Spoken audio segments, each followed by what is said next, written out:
Welcome to McPlum, simple solutions served daily. Start by preparing a stable workspace and locking all variables. Set your camera to 24 FPS and use a fixed shutter like 1/60.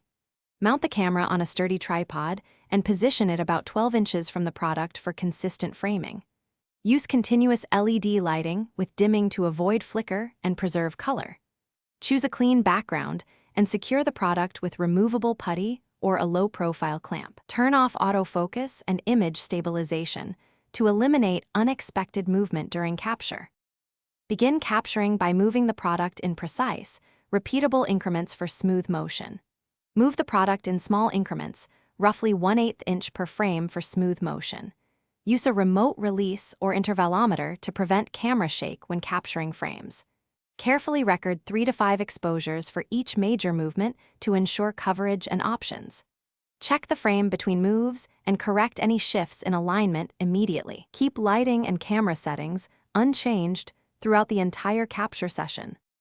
Import all captured frames into your editor and set the timeline to 24 FPS for accurate playback speed. Assemble frames sequentially and preview the motion for any jitter or drift.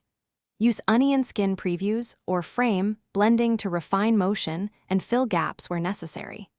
Stabilize only small residual shifts and avoid heavy stabilization that creates artifacts. Color grade the assembled clip once and adjust contrast and saturation uniformly. Export the final video at 1920x1080 and review at full screen for quality assurance. Thanks for watching. Stay juicy and subscribe.